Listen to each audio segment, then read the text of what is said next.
Good evening, film fans. I want to make it clear right off the bat, this is not going to be one of those Zardoz reviews where the reviewer kind of just walked through the film while playing a load of clips out of context and reacting with shock, puzzlement, and or horror. I think this film actually has an awful lot of interesting and really cool stuff going on in it, so I just want to make it clear right off the bat that I'm not coming at this from a mocking angle. That being said, this is Zardoz, so please permit me the next few seconds. Caution, you are approaching the periphery shield. I will not go to second level with you. Kiss the bride. Yes.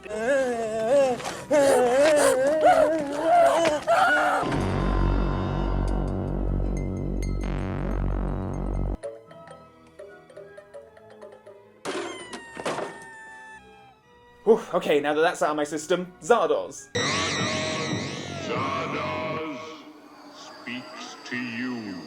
Released in 1974, Zardoz stars Sean Connery as Zed, who is a brutal exterminator, and that's a description of his character and also his job title. Zed and other exterminators plunder and kill groups of people known as Brutals, who are mortal humans inhabiting a mostly uninhabitable Earth. In the year 2293, the exterminators take their orders from a giant floating head named Zardoz, who projectile vomits guns at them in exchange for the food they collect from the Brutals. The food is then taken to a third group of humans known as the Eternals. These people live in a completely invisible walled-off society called the Vortex, where they effectively live forever and have achieved something akin to psychic powers. However, as a result of being immortal, the group is full of people who are largely bored and disinterested with life, which sucks if you can't die. A good deal of them have gone completely catatonic, or they've been drastically aged artificially and exiled if they break the society's rules. They're also completely devoid of any drive to have sex, given that any reproductive urge is quashed. Over the course of the story, we see Zed as he appears in the Vortex and begins to change the status quo. He becomes involved with a few Eternals, who all have different motives, wanting to kill him or keep him alive or use him from experiments, before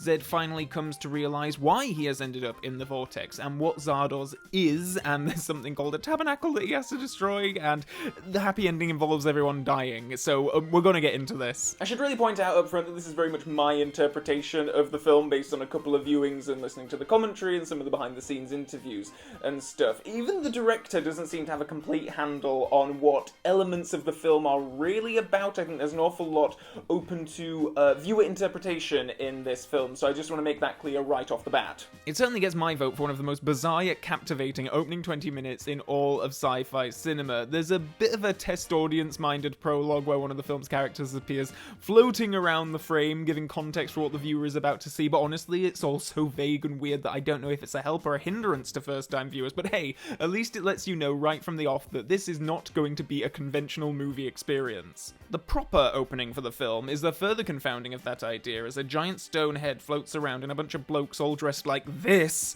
gather around and hear the perfectly reasonable rallying cry. The gun is good. The gun! The penis is evil. Should that not be the other way around? We're then treated to the next best thing to a Sean Connery gun barrel as our hero turns to camera and shoots to open the film. All we're missing here is some John Barry and the Maurice Binder graphics. The first 20 minutes of the film are almost exclusively following Connery's Zed around as he stows aboard the flying Zardoz head, crash lands in the Vortex, and is running around trying to figure where it is that he's ended up, and I for one found this opening super engrossing. Zardoz itself is such a striking visual, and the landscape and the costumes and everything going on, I was really intrigued and captivated at the same time, and as we experience this world along with Connery's character, the strange, fantastical, and sci-fi instruments he's coming into contact with, for all of Zardoz's potential failings, it's a heck of an opening. Once Zed is captured in the Vortex and we meet some of the rest of the cast, we get a bit more context for the world, but I will say that on a first-time viewing, a lot of the details were going over my head a bit. This world is so abstract in a lot of ways, and a lot of how this futuristic society functions is so strange that I definitely understood more of the A to B to C plot details the second time around, but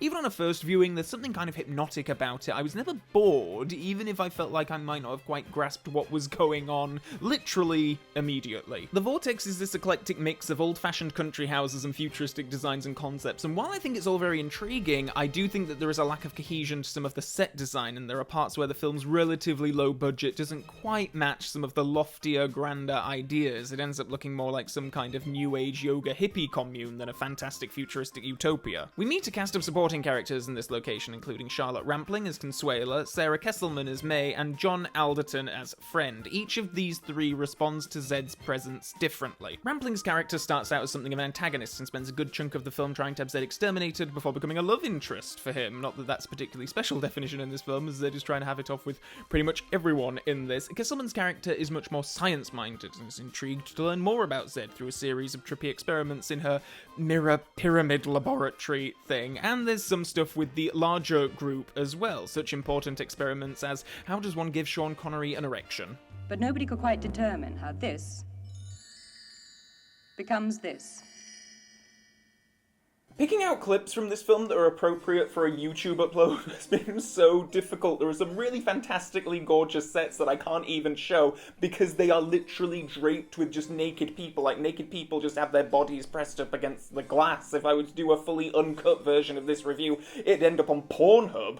Alderton, meanwhile, plays Friend, who's a bit more rebellious than a lot of his fellow Vortex dwellers and uses Zed to perform menial tasks, which is apparently very much against the rules. I think the cast uniformly do a really commendable job here, particularly given the fantastical, highfalutin stuff that they're having to perform and convey, but obviously Connery is the star, and he's the whole reason why I'm talking about this film on this channel, and his whole role in this thing is quite notorious, really. I'd hazard a guess to say that more people have seen that specific still of him in the Red Mankini prototype than have actually seen the entire film. It's a really interesting time in Connery's career when he made Zardoz. It was just a couple of years after Diamonds Are Forever, and though hard to believe now, he wasn't really in that much demand. He ended up doing this film because director John Borman needed someone quickly after his original choice for the part, but Reynolds had to drop out, and Connery was free and worked for relative cheap, certainly compared to what he got paid for Diamonds Are Forever, so here he is. I think it's only really since Connery's death that I've had a full appreciation of how varied his filmography really was. I don't know if this is just because I mainly know the guy from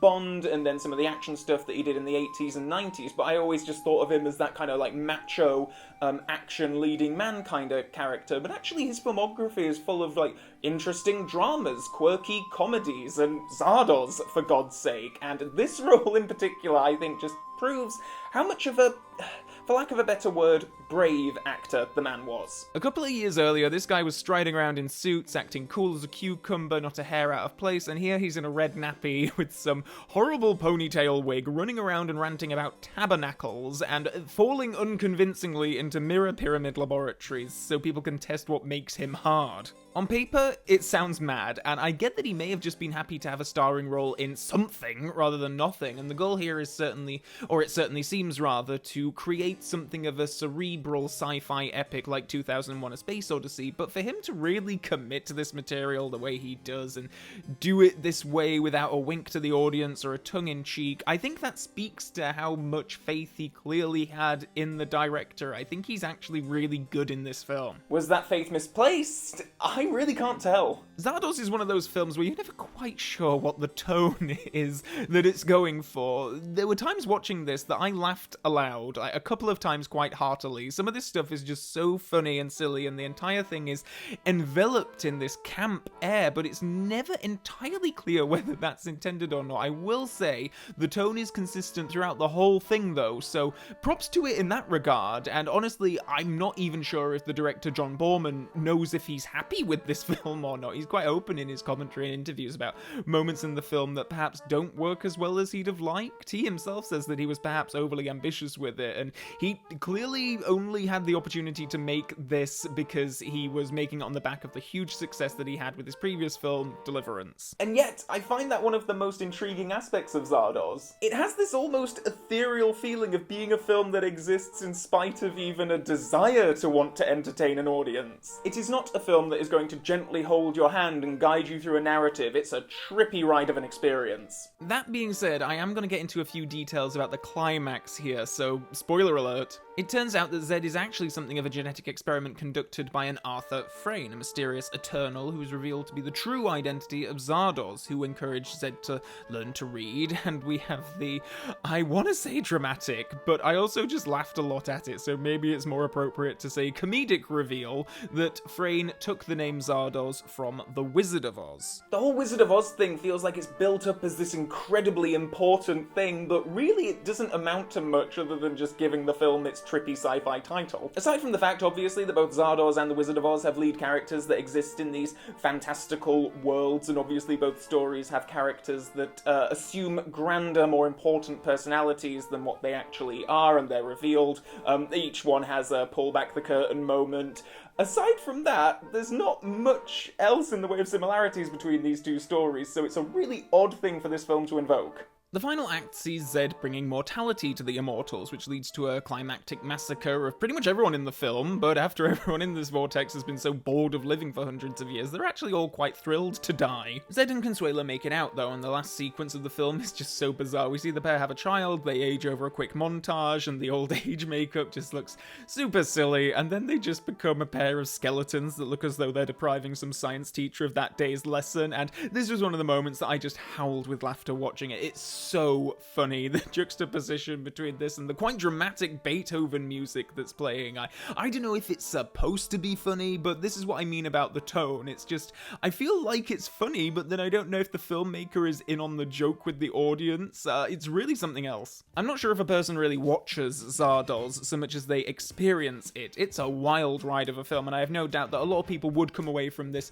angry and pissed off that they spent 100 odd minutes of their life watching this. But having seen it myself for the first time this year and subsequently watched it again for the purpose of this review, I was never bored, I was never annoyed. I felt like it just kind of washed over me in a good way. I find it entirely sweeping and quite beautiful. I found it really silly and camp, and I don't know if I'm laughing at it or with it, but I find myself thinking about this film an awful lot. It has really stayed with me. You know, when there are some films that you watch and you spend 90 minutes watching them and you come away from it just shrugging and being like, oh, well, that was good, but I'll never think of it again. Zardoz is not one of those. It's an experience that is far more about themes and concepts and philosophical ruminations than it is about telling a coherent narrative. There's a lot going on a subtextual level about class, religion, sex, or maybe that last one is just plain old text rather than subtext, but, you know, it was kind of refreshing hearing the director talk in relatively uncertain terms about the film in interviews and the like, and I like that there aren't necessarily definitive answers for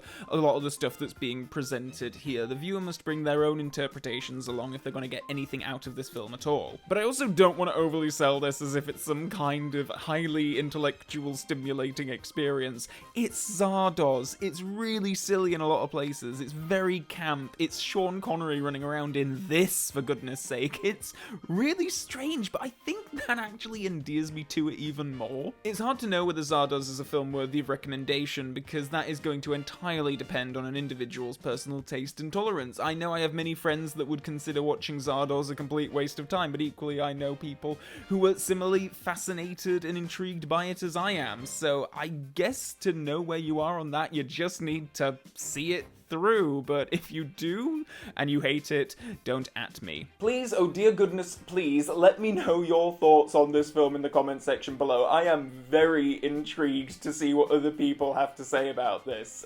Like I say, I think it's going to be kind of a 50-50 split. I think some people are going to absolutely hate it and think it's a waste of time, and I think some people might get a bit more out of the campier, sillier elements. But yes, please do let me know in the comment section below. Also below, if you have enjoyed this video, please do consider clicking the subscribe button to subscribe to this channel. You can also click the like button if you've really liked this video, and also below are links to my social media pages, including my Facebook page, my Twitter page, and my Patreon page. So all those links are down below, and do check them out. And with all that being said, and until next time, film fans, so long for now.